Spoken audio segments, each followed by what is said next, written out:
Well, hello, everyone, and welcome to another live episode of Jim and Rob Overanalyze Movies, the video podcast, the live video podcast, most of the time, for people who are looking for a deeper conversation about the movies we watch today. Let's get into it.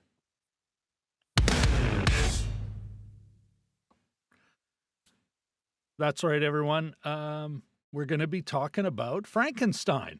But before we do that, before we get into Frankenstein, Guillermo del Toro's take on Frankenstein, and of course, the monster, let's bring on my co-host with the most, the man, the myth, the legend, Mr. Jim Chilboyko. How you doing, my friend?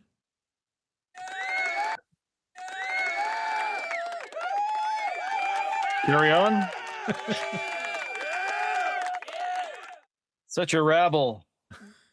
Well, you know what they say, Rob? A night with Venus, a lifetime with Mercury. That is what they say, apparently. If you are able to read my coded language, that means, yes, I suffer from syphilis. I don't, but... Should I be introducing Spoiler you now alert. as my syphilitic co-host with the most? No, that would be a podcast. You guys with just syphilis arguing about movies. I'd watch. All right, Jim, before we get into it, I have a bit of a rant, if you will indulge me. Absolutely. And folks, I know nothing about this, so that's true. No priming the pump here. Jim, I recently, and I will put a link, I'll pin a link to it. I recently watched a video from a creator on YouTube called Closed Stacks. He does book content and talking about the usefulness of fiction. Started with an anecdote about somebody when he was in college, saying fiction is pointless, and got me thinking about art and everything. And of course, I'm going to do a video on that, a video on what happened at the Berlinale. yeah. And so, yeah, I am. And of course, folks, please like and subscribe, and don't forget to ring-a-ding that bell so you don't miss that banger. Anyway, one of the things I thought is like, oh, of course, you're going to get the ding-dongs talking about escapism. It's just escapism. Even though we live in a world where we know that the American Air Force, the U.S. Air Force, actively supported the first Top Gun movie and saw an 8% bump in its recruiting. So didn't sound like that was escapism. But here's my point. Here's my rant. What the escape? What escape is happening here? What are you escaping from, you ding-dongs? No one's getting away from anything. At best, a break. At best. But here's the thing, my friend. Jim, stay with me. Are you still with me there? Yeah. Here's the thing. They're really only, let's say in the Venn diagram, there's kind of two circles here. A movie that really just does, let's say, support conventional wisdom. The Marxist in me supports the values of the ruling class. Or films that will maybe critique it, maybe give a peek behind the curtain. That's all you're getting. And most of the time, it's actually a mush of the two, mostly one, a little bit of the other, maybe 50-50, but that's the thing you're getting. So the vast majority of the time, you escape artists are just going from one room into another room that's basically all the stuff you think you're escaping from. It's repackaging that for you, you f***ing idiots. And honestly, Jim, what escape? What thing does one escape from for just a couple of hours? That's not an escape. There's no wall you're going over unless you're actually consciously choosing to go back. It's not escapism. It's not even a respite. You're not even getting a break, because most of the time you're watching stuff. If you felt bad going in, if you felt, hey, maybe it's that other that's getting you, or it's something you're doing wrong, well, the movie's going to tell you that. Heck, it might tell you both. It is the other and you're doing it wrong. Mhm. You know? So what, get your head out of your ass. So there's my rant, Jim. I was kind of steamed up and I wasn't sure if I could really work it into my comment on the Berlin Owl. But I know folks are out there talking about, I just want to escape. Where are you going, buddy? What are you escaping from? Then why'd you come back? I don't know. You got anything you wanted to react to there? Wanted to add to that? Or maybe even just say I'm full of crap.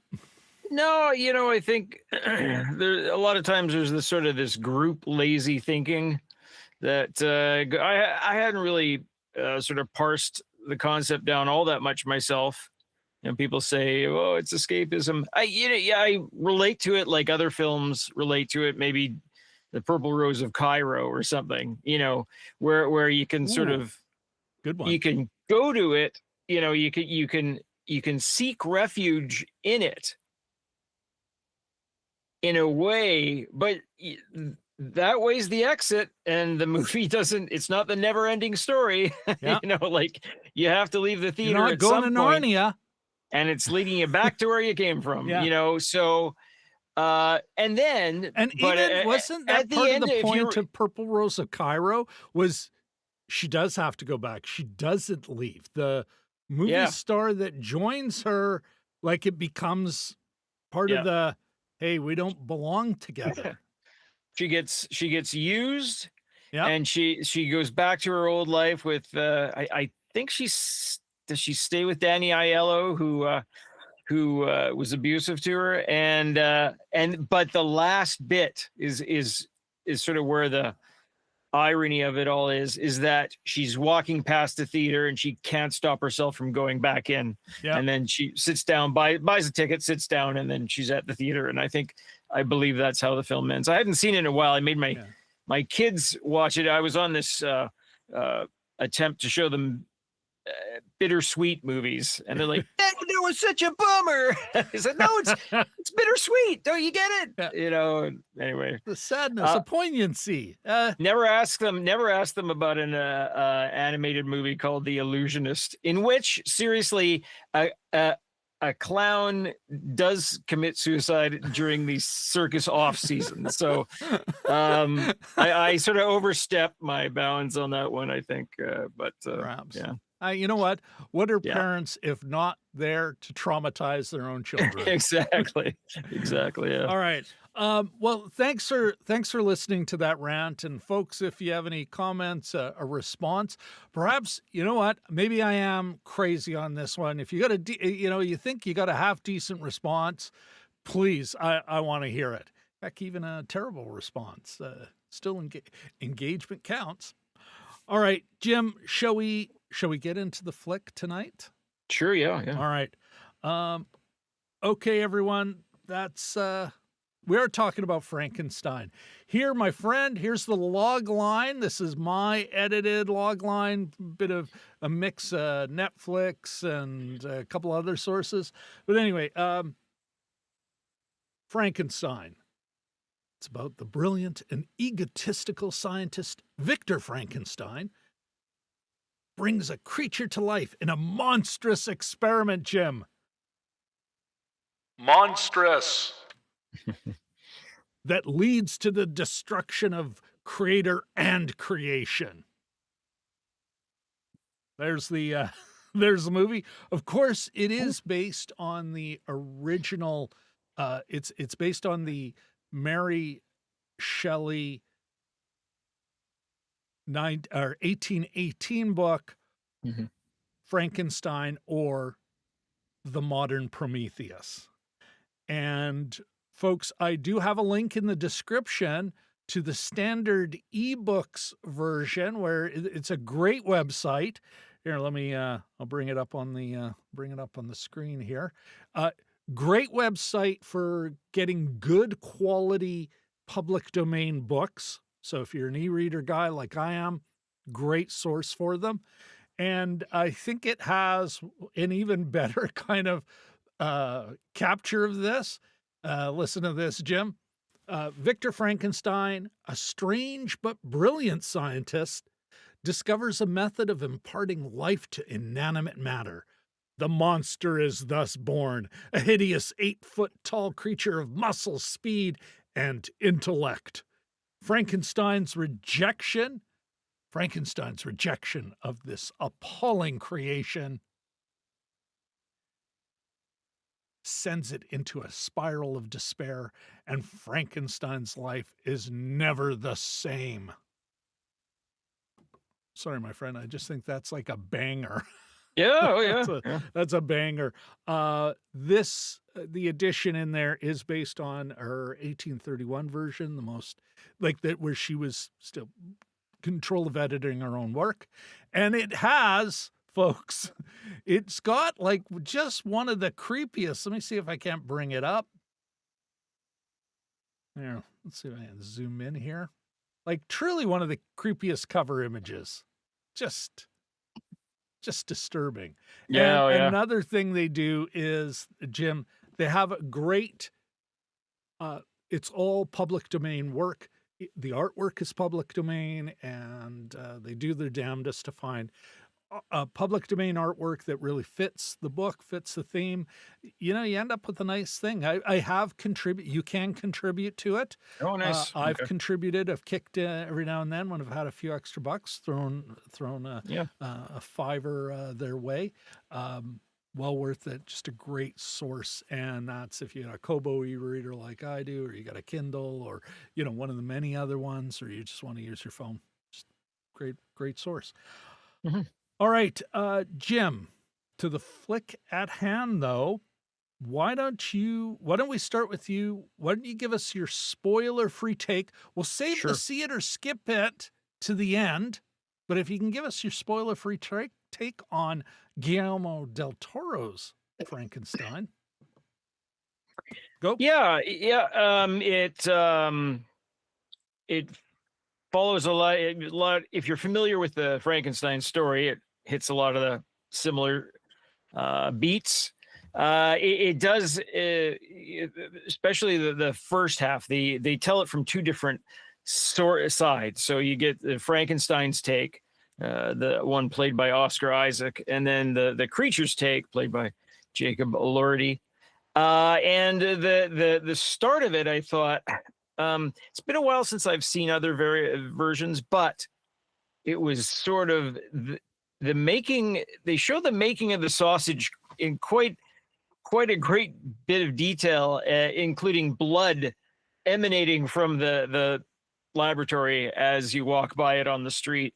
So I thought, okay, this is a guts and all kind of portrayal of this. It's not the English scientist in the pure white coat, which is what we had in maybe the James Whale version. But so I quite enjoyed this first half, the part with featuring Frankenstein from his point of view. I found that it struggled when it got to the second half, when it got to the creature's point of view. I thought it sort of became a lot more indulgent, and I thought it didn't really kind of hit the things that I think it was looking for, and it sort of lost me some of the character decisions, things like that. So ultimately the thing looks amazing. I almost wish I'd seen it in the movie theater. I was just really busy during the week that I think they showed it here, or 2 weeks. But yeah, so that's sort of it's really a movie of two halves. I think it sort of falls down at the end. But there's aspects of it that I did quite enjoy. Uh, for me, Jim, I didn't even make it halfway before I was really starting to, before I checked out, you know, emotionally and mentally. For me, I guess I'm foreshadowing my seed or skip it at the end here. For me, I really had a hard time engaging with the main character, and it takes a while before we meet the other half of this connection, and they give us somebody else instead, a couple other players instead, and it's like, yeah, but where's the main conflict here? You know, where I can actually maybe pick a side or something or be more emotionally engaged. In the end, I think, and we'll get into my whys, but I was not, you know, whether it be Victor Frankenstein, the creature comes in way too late for me. Yeah, I'm just like by the halfway point, I'm like, I don't care. I don't care about these people. I will say this on the upside. I was one of those people where I'm like, I did not get the appeal of Mia Goth as a performer, but, and it could be that I've also, because I've been on such a Jane Austen kick lately, both reading, studying, and watching a number of adaptations of late, including just starting to watch the 2020 Emma, where Mia Goth plays Harriet, and I'm like, and I'm seeing her in this, and they are two pretty different characters and pretty different performances, and I'm like, I'm starting to get why Mia Goth gets cast. And you know what, especially for a movie that I am not engaged with, I think that's kind of, it's like, wow, something must really be good here, because I'm buying her. In a movie, I'm really having a hard time picking up what they're putting down. Yeah, that's it. Before we jump into the spoiler zone, I just want to say hello, a welcome. You know what? I think the man even deserves, Who do we got? Maybe a little bit of an air horn. To Brett Woods, 166, 8166. He still hasn't seen it. Too self-indulgent. Send Help is very fun. Jim? No?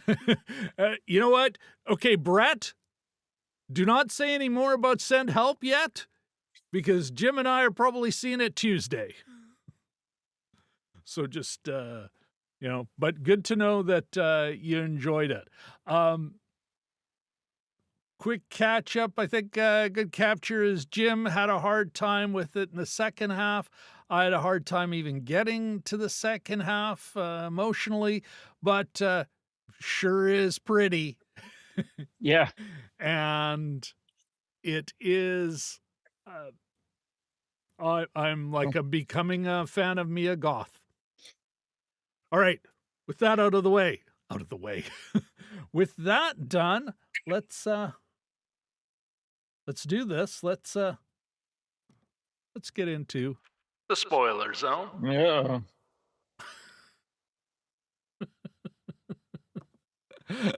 All right, Jim.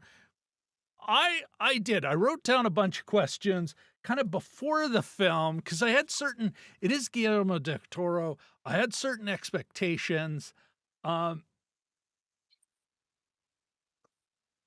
Afterwards, I mean, I've certainly got answers for these myself, but I was wondering about you. Like, when you think of Guillermo del Toro, what were you expecting when you're watching this flick? Yeah, I was expecting something very involved. He's the thing I like about him is that he loves the craft, right? He loves the all the bells and whistles of movie making. He's I think he's kind of famous for working on models himself. Like he'll just do some modeling, Yeah. for the afternoon and design and that sort of thing. So I fully expected that aspect of it to Very be hands-on guy. very Yeah. hands-on and very much for the love of it rather than for the control of it, right? I think he quite loves the craft. I was thinking about this and I was thinking sort of comparing him to Spike Lee in my own estimation, in that they're prominent directors that do generally good work, and I don't love everything they do, Ah, which I think is healthy, because if you just go like, I love everything they do. I'm sort of like that with Wes Anderson, unapologetically. I just sort of dig it. But um with this one, I sort of look back at the filmography. I found the villain in Pan's Labyrinth to be really heavy-handed. Just stitching his own arm there for 20 minutes. I'm like, yeah, we get it. He's tough. I didn't love Pinocchio, but I like Shape of Water. I haven't seen Nightmare Alley yet. But so he's got kind of a mixed record for me, but you can always tell that the love of the craft and the love of movie making is there. So all, every time I'll give him that. The final product sometimes is a little bit indulgent, like I think this one was. But yeah, yeah, and took he a makes page out interesting of, things. Brett's, Yeah, a cue yeah. I from was Brett well. here. I wrote down indulgent. I'm like, yeah. How did he find out when the wedding was? And that kind of thing. You just like, what was he Well, I phoning mean, around? that was Wedding in the when? it was in the book. Yeah, I guess so. Yeah, The creature does threaten us. I will see you on your wedding night. yeah. That's true. That's true. Um, Let me ask you this. I mean, as best as you, this is a tough thing, Jim. As you're watching this, it is a horror movie. It is Mm, sci-fi, period sci-fi, yeah. but sci-fi nonetheless. I, I was wondering, and I'm wondering if you were ever scared in the film or horrified, actually. That's a good question. I was like, I think it's the role of supporting players. You're supposed to like the supporting actor. So like, I'm nervous for the blind old man. And what about the inevitable little girl that that gets strangled or whatever, which I think is just maybe from that initial James Whale movie. I'm not entirely sure about that. You can correct me if I'm wrong, but yeah, you sort of worry for the other characters, right? And I Yeah. sort of had an inkling that something bad would happen to Elizabeth. I would assume that it would have been, especially when he was sort of like feeling her trachea to see how she formed words. I thought, oh, get away, back the bus up there. But Well, you start to think about other destructive giants, let's say, within, and I'm like, oh, is it about to be pet too hard? Yeah, You know? exactly. It's funny. I watched the Saturday Night Live trailer for the new Twilight movie. New. This is about 10 years ago, when and it was basically the vampires against the Frankenstein monsters. In school, and so I guess Kristen Stewart was she even playing it? Anyway, her character falls in love with Frank, who's Bill Hader, Yeah. as a thing, and he goes, "I have a habit of accidentally strangling people," and then that becomes the threat. And so one of the tough Frankensteins, it's Jason Sudeikis. He goes, you might watch out, or you might find yourself accidentally strangled. But so I mean, it's a good question. Did I? I mean, I wasn't scared like I would be in a like. There's no jump scary kind of stuff here. No. Uh, I I was kind of revolted in certain areas. Like it's very. casual with violence to the human body on Yeah. purpose. I'm not taking a high road or anything saying like, oh, that's terrible, but just he goes, as Elizabeth walks in the room, Victor says, "Oh, I'm doing a dissection," and it's pretty gory. Yeah. So it's those aspects of it I found from an art direction standpoint kind of fascinating, as well as there's one scene of him cleaning up the office and basically putting heads in bags and throwing them down the chute. And yeah, there's that element that kind of like that skeezy kind of I mean, gothic Almost a maybe, but little bit of the yeah. And there's two. I guess there's more of an element of body horror in this, as Frankenstein is exploring his own sort of like, how am I healing so quickly? And his fingers are all denuded before they yeah. grow back and things like that. So there's an element of body horror very much on point for this day and age that they don't, I think, necessarily have in previous versions too. But that might be sort of a sign of these times, Yeah. right? Well, but I'm also wondering, isn't that really a Guillermo del Toro thing? Yeah, You know, yeah. Mhm. that like I was, and maybe this is, I guess there's a couple of things that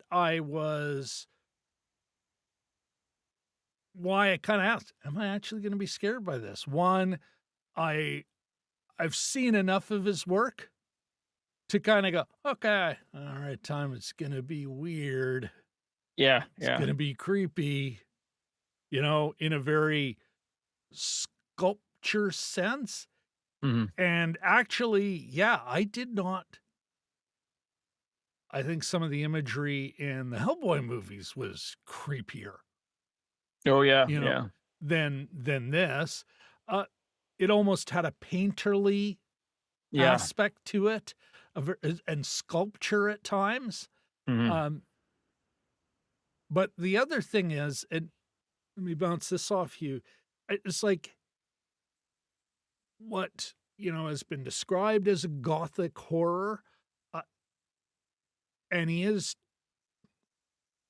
saying he's trying to make a faithful Mhm. adaptation. I'm not sure it was actually that faithful, but it's, we are so familiar with the subject matter Yeah.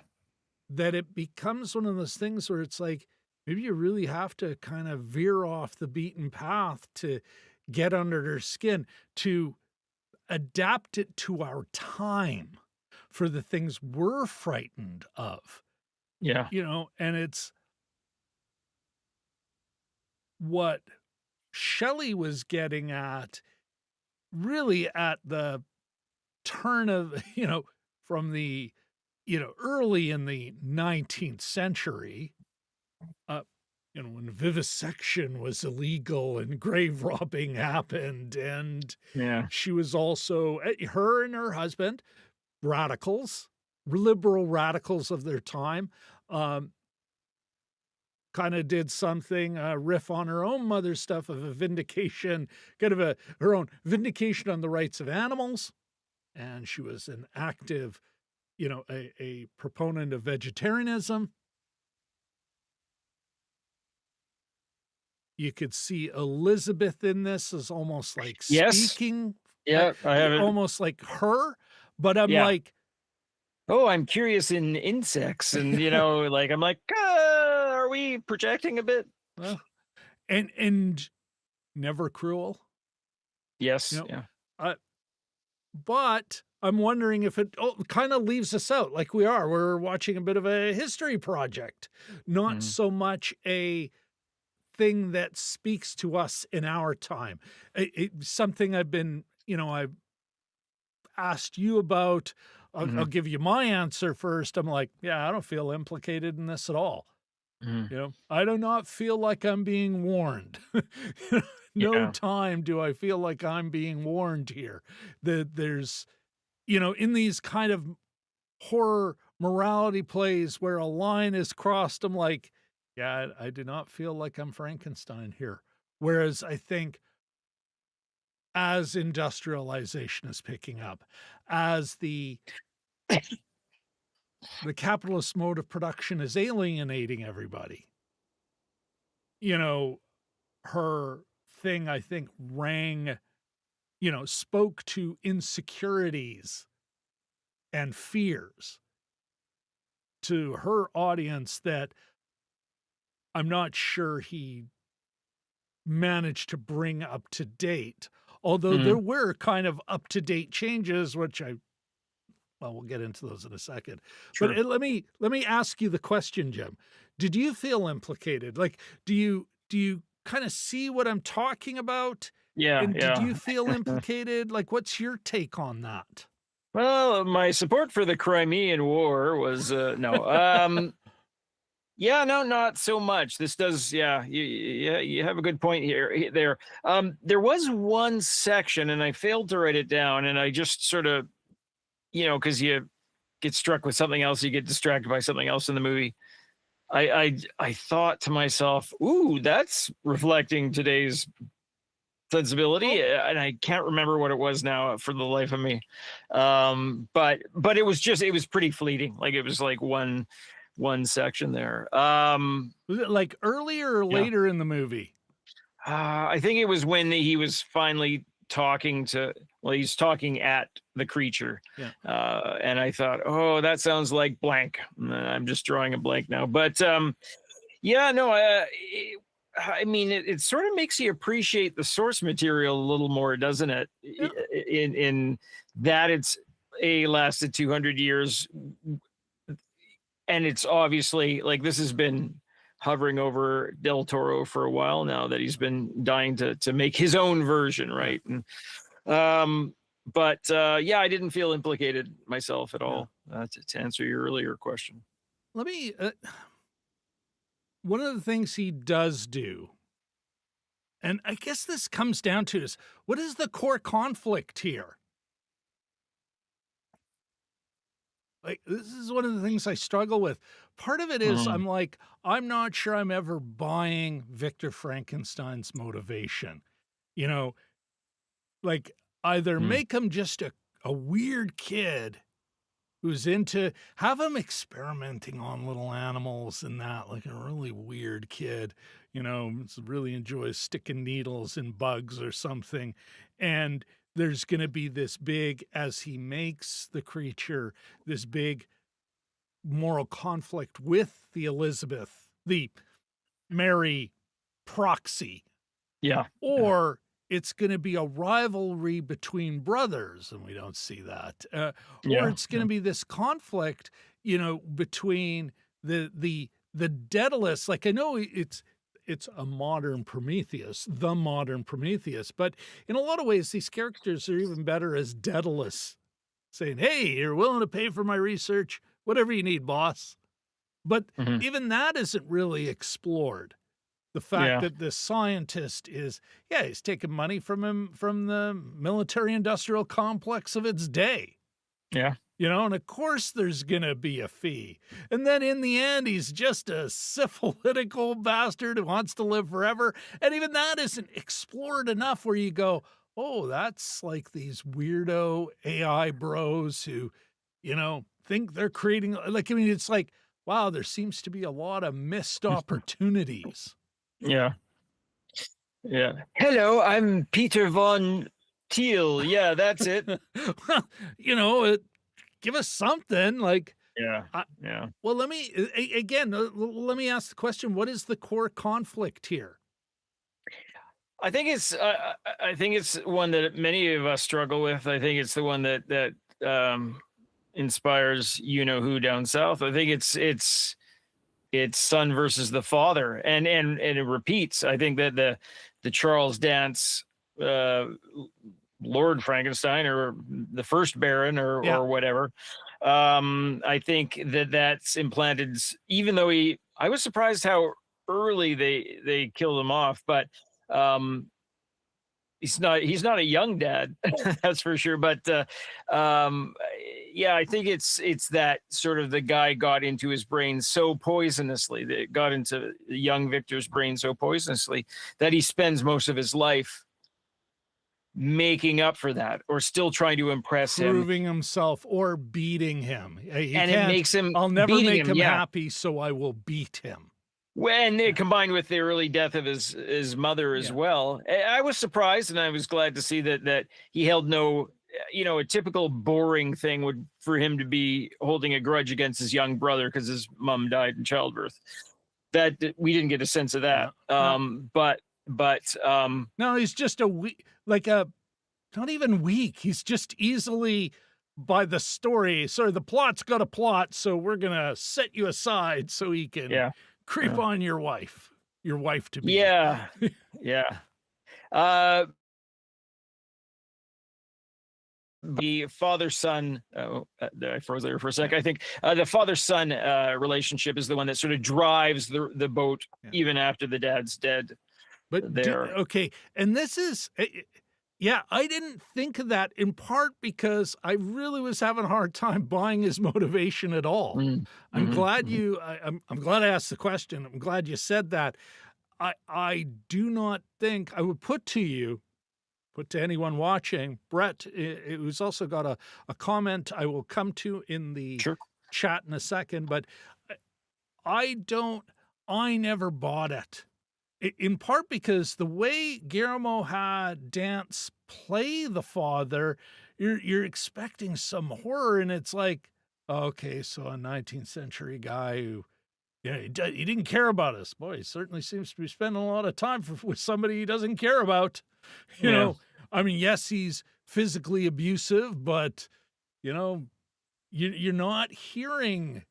We're not actually being shown any of that.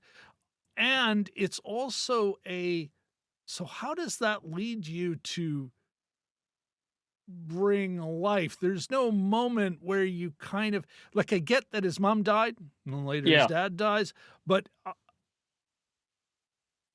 we get a weird monologue, but I'm not sure I ever really bought that it's like, wow, why was he so into his mom? She played with him, Yeah. like,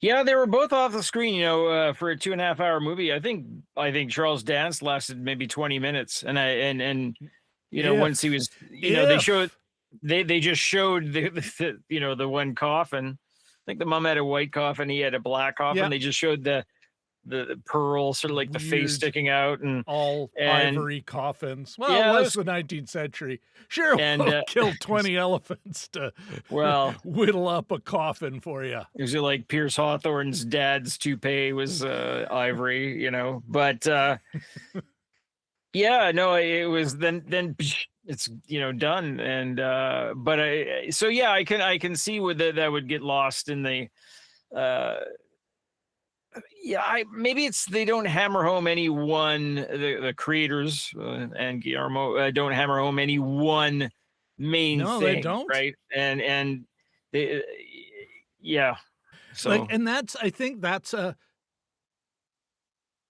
like, pick one and run with it. mhm, Don't give mhm, us three. And on top of that, there'll be a love triangle.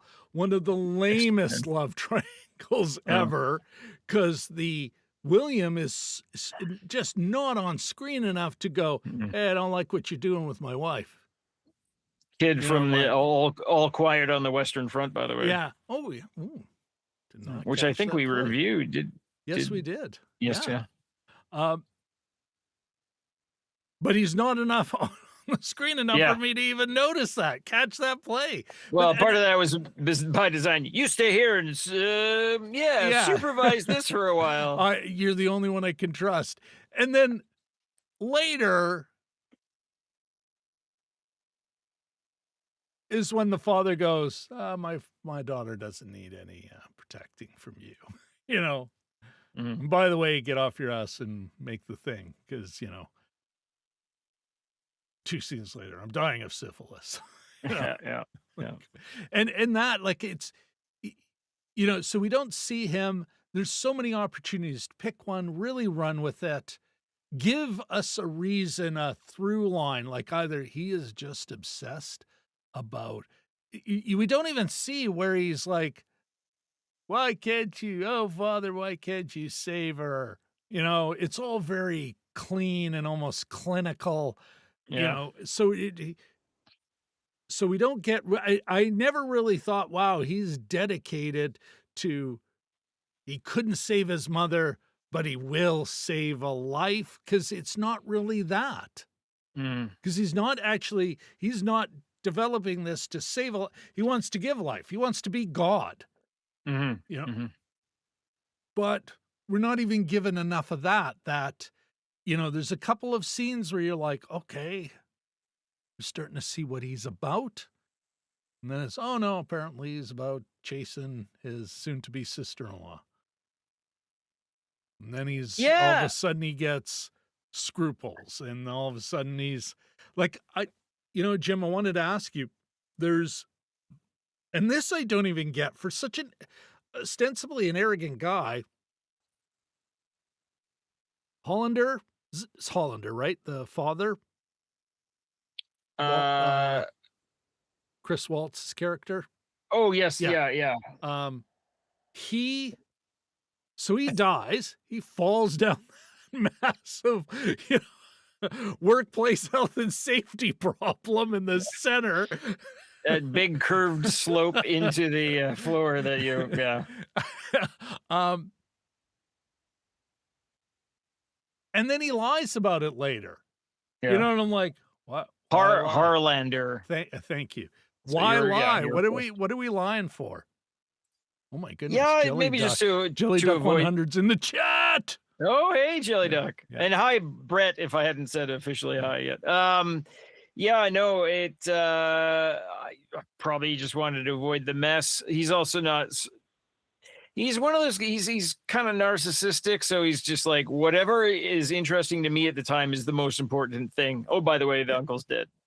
You know, Yeah. and he's lying on a slab, and you know, NB, he had you know, he had syphilis. He had late stage syphilis. So Yeah.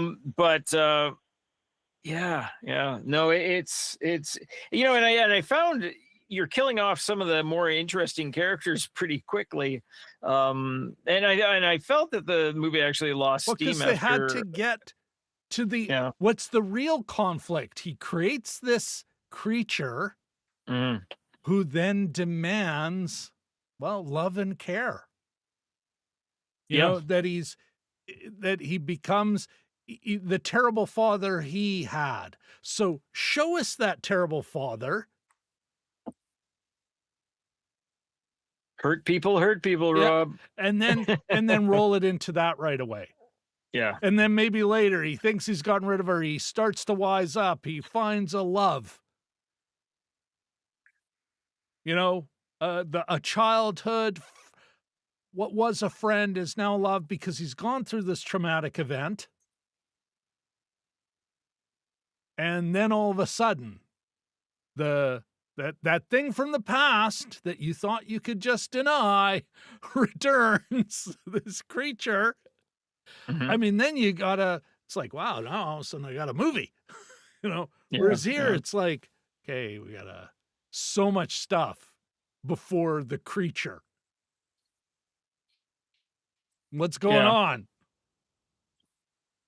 Yeah. I wonder if this could have been a series or something, or almost it was Well, 2.5 hours. well, 2.5 hours, and But 10 minutes of that was credits. So well, way too long, given that the book itself is only 78,000 words. oh yeah. You know, whereas Pride and Prejudice, and I know this now because I've been reading every one of them, is 130,000 words. It's like, oh my goodness, this Oh is a long freaking book. yeah. This deserves the mini-series treatment. Yeah. Yeah. Frankenstein does not deserve doesn't need it. It can be done in a movie, but he's throwing so much in it. Mm, Like, pick one and run with it. yeah. Like, I think that's because at the end of it, I'm like, I think you're right. It is. It's the best. It's a bit of a mush, but the best.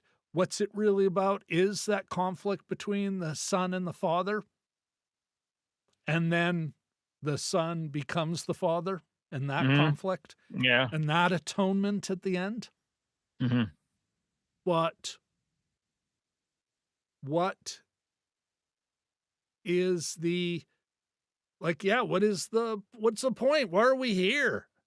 What what is Del Toro saying other than, hey, his kind of go-to that these others, these so-called monsters, these so-called creatures deserve our love and respect and Mhm. our love, our care, our recognition, our seeing them. Yes. Not sure it was very effective in this, but Mhm. sure. You know, was there anything else? Was there any other opportunity here? Was I think even that that effectively done? yeah. Or could have The any chump with the basic movie of the week budget and skills gone, oh no, I get it. So we have this creature who really is actually, you know, still a being. there was a shot, there was a shot of the big water tower that becomes this huge experiment castle of Frankenstein's. And I was looking at the shot, and it was well, like it looked like a creature on its own, like it just sort of emerged from this plain by the sea right on the coast. And I thought, I wonder if you could sort of, why do we not, you always hear about, you know, the African version of King Lear or something like that. I thought, well, Yeah. why don't you do like Frankenstein in different areas? So I thought, ooh, a grain elevator. Why don't you do a Canadian prairies Frankenstein? That would be a great idea. Well, But this is the we thing. got thunderstorms. Like, we are at a time, we do have these self-appointed Prometheus characters Ew. in Altman and Musk, these creeps, Mm-hmm. these oligarch creeps who really are like Altman was recently quoted in talking about the energy and water that, these AI, the generative AI sucks up. And he's like, well, human beings take up a lot of water in the years to teach them. And it's like, dear fucking Lord, you fucking creep. Yeah. Well, give it, like, so we have them, Yeah. We always we have, have I think, them. but they're just a So, lot more public about it now. yeah, no, but this movie isn't talking about that one. It's talking about a 19th century Yeah. vivisectionist, Yeah. and a scientist. Whereas we've got these guys who they're never scientists. They don't No. invent anything. They're nothing creative at all. You know, um, the arms dealer, the former, what was he, a surgeon, I think? Or barber? Oh, Surgeon? in the Yeah, movie. yeah, Yes. Yeah. yeah. Yeah. The Hollander. mhm. Hollander? Harlander. Harlander. Yeah. Harlander. So, Christoph Waltz's character. Yeah. Harlander. Yeah. Former mediocre, self-proclaimed mediocre surgeon yes. who got into the bullet game. Yeah. So it's almost like that desire to be faithful was powerful enough that they missed opportunities.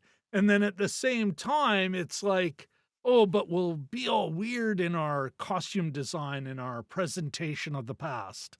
Mhm. And we'll have this woman who is kind of a Mary Shelley sort of proxy, Mhm. great. Well, then really run with that, but it's like, it's like it wants, I got to be faithful, but I want to do this and I've got to do that. So all of a sudden we get something that it's like, oh, this is a bit of a disappointment. Yeah, Yeah. I sort of wonder if that's what the problem is with some of these pet projects. Like I know Peter Jackson had wanted to do King Kong forever. Like he had a very specific, vision for his version of King Kong, and think I saw it in the theater, and I I remember did. going and just being underwhelmed, I remember it and was gross, yeah, but I not, yeah, not where I'm going, wow, I was like moved. yeah, it's almost like because he put back in a fight sequence between King Kong and two dinosaurs that had been evidently cut. I may be getting some of these details wrong, so don't hammer me too hard with it. But yeah, things like that. Like he sort of added back in things that were cut out of the original. But I again here I thought it was kind of indulgent, like you're climbing up somebody on the top of Empire State Building, in January, and she's got a slip on, and she's using metal, like she just freezes to death. I'm wondering, like, and maybe this is what Brett was in the chat is talking Oh about yeah, you're going to mention indulgent. something. You're talking about indulgent. This makes me think of Nosferatu. Oh, okay. This is Eggers, right? David Eggers. Yes. Anyway, the recent I'll look that up. Nosferatu remake, Yes. where it's like, is this one of those things where they've just so wanted to do it? And it's been one of those things that have been with them so long that they kind of forgot to reinvent it. Robert Eggers. David Oh. Eggers is the writer, I think. Yeah. Yes, thank you. Yeah. Thank you very much. They forgot to reinvent it for us, to kind of really give us something that we can hold on to. More, Yeah. we're just really seeing their, in a way, fanboy work of this thing that they've built up in their mind. Like when I'm a big time filmmaker, I'm going to get to make, and it's going to be faithful and it's going to have all these things will be fixed or addressed. And that's, and it's you talking about King Kong that I'm like, oh, maybe, yeah, because I remember Jackson talking about it in this hagiographic way. Yeah. I do want to jump into the chat, Jim, quickly. Sure. All right, so let's say, first of all, Jelly Duck, good to see you here. Whoops. Oh. Jelly Duck 100's here. Brett, a couple of comments here. First of all, it refers to Nightmare Alley. Was predictable and pretty, but everyone's teeth are too perfect to completely suspend disbelief. And so he's asking us, did Frankenstein's teeth look nice or anybody else in this movie have messed up teeth? Yeah, I think his teeth were pretty decent, weren't they? Yeah, I mean, he's kind of the whole character design, I'm not sure. He's kind of that's one of the things that kind of threw me off, was he was kind of a sexy Frankenstein monster. Like he had sort of short shorts on at one point and he almost looked like a backup dancer at certain times. Oh, yeah. With the build, you can see some breaking her head down, to it. And with just so he almost had these Chippendales, the cuffs with no shirt and that kind of thing. Early Jason Statham. Yeah. When he was swimmer and then he was a backup, like a dancer, club dancer, a music video dancer. Oh my gosh. Well, it's sort of a combination of, I wrote down here that Alien Prometheus. Yeah. Oh, the engineers. The engineers and something that would be in a Katy Perry video. But, and then all of a sudden he grows this sort of like messy, but, alt rock hair hairstyle, you know, like he could probably play bass or something for the band Yeah. Geese from Brooklyn, I think. But you know, so the whole design of the character, I didn't really look at the teeth as much, Yeah. but I was sort of like, yeah, thinking he was kind of Yeah, his teeth, they wanted he a was way too good sexy guy. looking to have Well, weird, and yeah, weird teeth. Well, and you even see it in the, thumbnail I used. It's not the one that I can pull up here easily. No, it is not. Uh, I'm but gonna have to go back now and look yeah, at their teeth. the everything about him is quite it's off it's he's still the creature, Mhm. but you'd go, "Wow, that's weird," but not necessarily frightening. Not Yeah, immediately, "Run! yeah, Run!" yeah. Um, another thing he Brett refers to, and this I'm not a Brett, you may have to, comment on this, is do you guys think it makes a difference? And maybe it's I'm not it might be referring to the design, the teeth, the Mm. in a way, the I guess the historical kinda accuracy maybe? I don't if you can explain that before we, come back to the chat. And then I suspect it's something that a lot of movies would fail at, almost like, you know, because Rob and I come from a cold weather climate, we're always looking at movies with cold in them saying, "Oh, you can't even see their breath," you know, that kind of thing. So it's, yeah. you know, one of those things. Yeah, Sorry. but we'll wait until you we'll wait for some elaboration. One more thing, Jelly Duck says, Darren Aronofsky, I think it was, did that weird AI thing, and it's like, Oh, you know yeah. what, Jelly Duck, I am people who've longtime viewers of the channel have noticed that I am not a fan of generative AI. Been quite consistent on that. In in part because it has not quite, but definitely cut my voiceover income like right down to a point where it's like it truly is just small side hustle money. What at times would actually pay my rent now is like, oh, hey, I made some money doing voiceover last month. I got to do a great game trailer or whatever. You know what? Mhm. It's not something where I go, I can count on at least 500 a month from that. Not at Mhm. all. And that has been generative AI. Yeah, So yeah. I just saw that he did it and I thought, and honestly, I am one of those guys where I go, what a thief. I will never watch another one of his works again. Yeah, he's a thief now. He is no longer an Yeah. artist. He is the AI thief, formerly known as uh, great director Darren Aronofsky. Um, the Brett. Okay, yeah, it is. It's about do they look like they live in that world? Uh, my take on that, Brett, is they don't, but it's so stylized. Mhm. You are while it's set, it is a period thing, but it is hyper stylized. So the teeth would be if it was just the teeth, you'd be like, well, that's weird. How come all these, you know, how come all these people living in ditches have wonderful teeth? Yeah. You know, but it isn't because it's super stylized.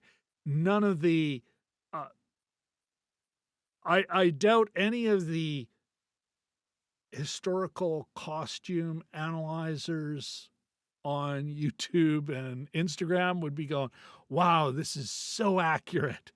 No one's doing that. It is, but at the same time, it is a cohesive look, you know. Um, but I am glad you mentioned it because it also some of the discourse going on YouTube is about uh, Emerald Fennel. Emerald Fennel's Wuthering Heights, and it's a lot of criticism of the look of it. And I think I was like, oh, did they watch Frankenstein? Because this is taking some liberties, taking some huge swing liberties. I think it doesn't matter given the total context. And in the end, and this is, I guess, my knock on a lot of these, Jim, on a lot of these influencers who pick that as the thing they don't like. And for me, it's like, sounds like it was just not a good movie. And so here I'd be like, I remember you'd mentioned Spike Lee. We got to talk about how the gold couldn't have weighed that much, not because that's what took you out of the movie, but we were already out of the movie. It just wasn't that good a movie. And I think the Five Bloods. Thank you. Yes. And I think that's the same thing here. It's not as effective. So all of a sudden things like that can be, sort of like, and even the teeth doesn't even make sense. Although when they really were in the rough part of town or whatever, it's like, oh, he looks pretty ugly. Yeah. So I don't think it matters. I do think this is probably a better movie. I can't say it's awful or anything. I just didn't. Saying it's good either. I don't know. Does that answer your question, Brett? Please comment in the thing. I kind of rambled on there. I rambled on so much, and yet I might have missed something. Jim, you want to add anything to that? No, it is stylized. I think, they got the hair down.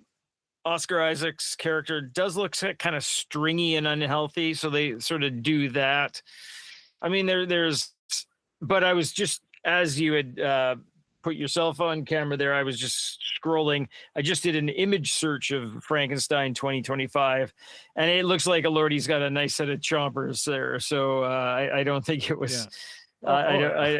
This guy hadn't been shot in the face with a musket or anything, whatever part of that. Or if he did, it grew back. It repaired itself, including it's like, the animal's back. Oh, it counts for dental as well. That's good too. Yeah. I like the explosion, the dynamite explosion. Oh, I guess I'm growing back. Yeah. Oops. Yeah. Speaking of which, maybe moving forward here. Sure. How did you, I will say, I kind of like once it's actually really is, anytime you're on the boat, and once it really becomes more about the creature and Frankenstein, I got to admit, if I wasn't already so checked out, I would have been like, oh, hey, well, I'm watching a movie here. It's not just movie shaped, it's got an engine and everything. This isn't just a cargo cult. What did you think of the ending, the way they kind of resolved that conflict? And it is resolved. There is atonement. What did you think? Yeah, I thought it was actually a nice touch. I did like it. I'd watched I'd followed a couple other reviewers just to get a sense of how people perceived it, not so much to sort of guide my own thinking, but and they said that ending the way it did was a nice touch. But I bought that part. I didn't buy all of it. I didn't buy him accidentally shooting Elizabeth, and there's a bunch of stuff that precedes it that I didn't buy, but I bought the ending. And I thought it was well done. And yeah, you're right. When you have all those elements, then you get like, oh, they've met up again and they're on this boat, and this Danish guy, the whole thing, you're talking about your earlier rant about sort of escapism and that kind Yeah. of thing. Basically, I mean, at its end, it's all just the power of story. It's even why people watch the Olympics. It's the story of the Olympics, right? Yeah. It's the story of the hockey team, Triumph the over tr- adversity. exactly. And then you'll have another chapter for next time, and that kind of thing. Well, But you know what? Every story is the same. Somebody so wants something and goes yeah. after it against great opposition. So in this one, I really like the whole Danish ship thing. I Yeah. liked the captain was interesting, and it all starts off, if people don't know it, Victor the wounded Victor tells his story Wounded, to the captain, older. Yeah. older, Yeah. mortally wounded Victor, and it goes from there. And and there's a point where where somebody says something happens, and then the captain says, "No, I want to hear your story." Yeah. And it's that you gotta. This is a guy who lives on the seas. It's midwinter. It's on a They're long trapped in the voyage, ice. trapped in the ice. He's They're like, ice "Yeah, I need bound. something to. I need to. I need to binge something. Tell me about this Well, weirdo life of yours." that's And that's kind the of an interesting the that creature gets to tell its story. Like I said, if I had have been more engaged, and I'm yeah. wondering if I think one of the problems with this film comes down to that there is not we know the real monster is Frankenstein. I don't feel he's a monster though ever. Not really feel it. Viscerally go, "Oh, this." They play it for laughs. That time when what should be, "Oh, you creep, you're gonna hear this girl's confession." Mhm. And because she catches him out and has some fun with it, all of a sudden, all the sting of what he did, which is pretty creepy, Yeah. is taken out. He never gets to be really bad. So when he redeemed, you're like, okay, you know, Mhm. you, he's not a bad guy or a really like a deeply flawed guy. Mhm. You never really feel that. So you never really feel where it's like, "Oh, you bastard. Why did you Yeah. oh, you bastard." I never once think of him as like, "Oh, this bastard." Yeah. So he's too sympathetic. Like and that's it going back to him being abused as a child. It's like, wow, how bad can you feel for a guy who, well, he was abused as a child, but we don't really see a lot. It's like kind of all the Mhm. punches are pulled. So it's like, okay, well, he kind of had a hard ass as a father. The relationship with the mother is never really got into. In part because Mia Goth is also playing the mother, so they Yes. have that stupid veil on her all the time, or it's dark, or it's backlit, or whatever. So, Mhm. give us somebody else that we can attach to, Yeah. or let her be Mia Goth, but with a different hairdo, and then we go, oh, this is creepy. Like, but we never. He is a remarkably uncreepy, disturbed scientist. He's Yeah. like Is it kinda almost like he's more lost than sort of evil? He's a bit narcissistic, but yeah, but uh, you know, yeah. He arrogant, but not egomaniac. yeah, yeah. Yeah. And I think that's yeah, it on the one hand, it's, "Oh, I wanna make this thing about this thing I love." On the other hand, it's like, yeah, but I don't wanna do this guy, this super evil guy. I don't wanna play that. Or maybe Jason Isaacs. It's like, yeah, I see the character this way, Mhm. you know? Like, because even we are now in a world where a lot of filmmakers are the the supply of funding is shrinking for film. Mm-hmm. And so, especially these big time filmmakers who still want to, I got to have a certain level of budget and I got to have a certain level of star power. That's what I want. And Netflix is saying, sure, absolutely, do whatever you want with this money. And all of a sudden, the star they want has maybe a little more influence or something. Vim Vendors, give you a teaser of my Berlinale rant, Jim, or more analysis. But Watch out, there's Vim Wim. Vendors, this 80-year-old, literally this octogenarian. I'm calling him of the three villains in the Berlinale fiasco. He's the hypocrite. And it really is, it's an old man who wants to keep his seat by the fire. And it's like, Jesus, dude. And Guillermo del Toro, there's younger people getting in or wanting to move up. And, it's like, oh, I want to keep doing it. So even though it's like, do you have anything else to say? Like, or maybe it's time to be the executive produce other younger voices or something, God, I'm sounding like my father. Yeah, I'm not necessarily saying he's got to retire, but maybe he does. Because at no time, and you may have seen something. If you've seen it in the chat, say so. But at no time am I going, wow, this is what Guillermo del Toro's saying that I haven't seen before. Boy, he's really passionate on this issue. I do not see this in this movie. Maybe you do, Jim. Yeah, what do you think is so up the filmmakers ASS that they're like, I am making this film because I got something to say? Yeah, I mean, it could be just this is an exercise in craft. It's an exercise in is getting the thing done. That's I mean, not saying something.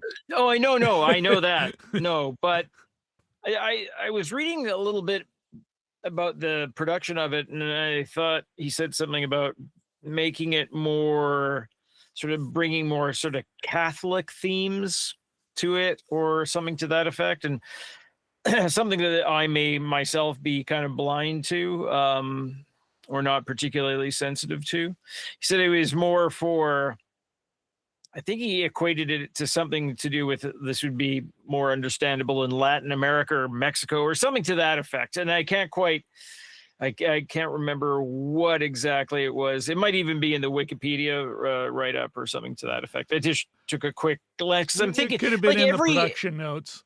Every movie has a hook, right? Every movie is like, why is this getting done? Like, what's the catch here? Oh, let's do a heist movie. Well, there's lots of heist movies out here. What's the hook with this one? Yeah. And sometimes it's more subtle than other times, but here, maybe he just wanted to make it his it's almost like, is this a vanity project? Well, like you said, Brett said, I'm saying self-indulgent because I could see let's put I'm going to put air quotes on Catholic angle. There is, hubris, which I never really feel like really overarching. Oh my God, he is one prideful man. He's an arrogant guy, bit of an asshole, but not, it's like, wow, you egomaniac. But that would be, that is a cardinal sin, a deadly sin, the sin of pride. Certainly something talked a lot more, certainly something you'd hear more about in Catholic catechism. I don't even think that's really talked about in this movie, though. She does. The Elizabeth character. A bit. But even then, do her and Victor fight about it? So Yeah, yeah. this is and this is the thing. I don't think, at least with this flick, and I shouldn't. I'm being too harsh, but at least with this film, other than him wanting to do it to go, I wanted to make Frankenstein. I don't think he had a burning fire. I have something to say about Frankenstein Mm, and about its core themes of pride, of arrogance, of man's dominion over nature to a point where they're actually cutting up other men. mhm. I never felt that fire in this movie. Yeah, yeah. No. No, I Um, get your point. I do want to, Brett Woods, in my long rambling sideline about talking about the aesthetic of this film, Brett says in 4 words is, I understand, stylistic, poetic. And I'm like, yeah, there you go. You know what, though, Jim? I'll say Brett needed me to ramble on for a while so that he could Oh, put good. all that Yeah, more good cover. Yeah. I know you're thinking, smooth Yeah, Christensen. yeah. All right, folks. I think it is time to give it or see it or skip it. For me, it's a skip it. I could see why the real Guillermo del Toro fan will want to watch it to be, especially those completists. But Mhm, if you're not, and you're not really big into production design, yeah, you can give this one a pass. There are other movies, mhm. you know, uh, plenty of, as Jim said, not 5 minutes ago. So you're gonna do a heist film? Well, why? What makes yours so special? A lot of heist films. Yeah, yeah. What about you, Jim? Is this a see it or skip it? I'm sort of, hemming and hawing between, uh, the look of it is great. I sort of wished I had seen it in the movie theater, and the first half of it, there was a couple of scenes. The transitions were great. They went from one scene right to the execution scene, and I just thought, oh, this has got a neat clip. And then he's Bit of pre-scouting guys who, rhythm. yeah, he smells the guy's Yeah. breath, and he goes, oh, you'd be dead in it. Be thankful you're getting executed today. You'd be dead in a year anyway. And I thought there's like a sort of a pace to it, and I thought, okay, this Well, is even kind of there, then nifty. give us a comic Yeah, one. yeah, yeah, Say, hey, yeah. we're gonna, And it but was then of verging course on it's that in the young start. Frankenstein, right? Yeah, yeah, yeah, yeah. Yeah. That's true. But But why not? It's, hey, I want to do young yeah. Frankenstein for modern sensibilities. I don't say skip it enough. So yeah, give it it's not a strong skip it, but skip it. You can find go watching a go watch a black and white Dracula vampire What about that El Conde? Frankenstein. Or That was interesting. That yeah, was not for everyone, I think. I don't think but I mean, I as think we far had it as on the books to review, wow, but there's something going on here, yeah, that was a and it's totally horrific, and it oh, speaks to our time while and a being totally about different another take. time. Yeah, Yeah, with yeah. some real sort of Heck, big swings. That was actually that's a good point. Yeah. A Girl Walks Home at Night. I think Hmm. that's what it's called. Yeah. Another Iranian great, movie, but it was filmed in the States, I think. yeah, yeah. Iranian American. I think she's Yeah, yeah. immigrant. Her I family have was I just saw that so long time good. ago, but I think it's available on Canopy or Yeah, Hoopla. yeah, so good. Yeah, yeah. And creepy and Mm, moody and unique. yeah, You know. yeah. All right. Well, listen, folks. On that note. Oh, Jelly Duck 100 is saying, do not skippity skip. Well, Okay. all right, JD. Our man in Kuwait City is saying, you know what? Check it out. All right. Well, there you go. You get two folks saying skip it, but we got a man in the chat, a long-time subscriber, long-time viewer saying check it out. Do not skippity skip. I like that. Yeah. Might Oh, be part yeah, of like our I'm- shtick. If you can see it in the theater, especially, that might be a better experience. And too. then Brett says young Frankenstein is the best Frankenstein. He's not wrong. He's not far off wrong. It first of all, it looks great. It's got a dynamite cast, and Madeline Kahn. they're totally committed. Terry Garr and Oh. Gene Gene Wilder, like a Wilder young and Peter Gene Wilder. Boyle. Wasn't Jeez. Gilda Radner also in the flick, or was she? We made our kids watch that one years ago when they were still in like junior high or something. And there's a little Marty Feldman does an aside. I can't remember what it is now. Marty And the Feldman kids- is Igor. And the kids were they were crying, like literally on the floor. And we have to stop the Well, movie now I want to watch it.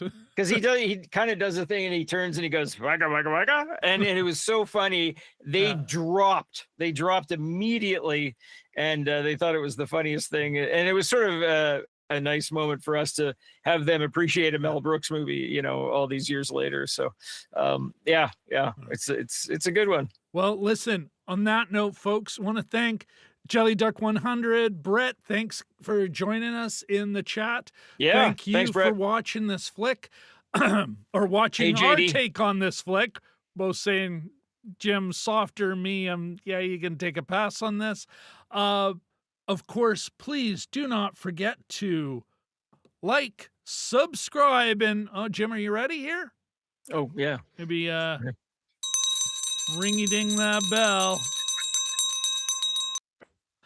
And thanks everyone. Good night, everybody. Peace out. Happy watching. Good night, Mr. Duval.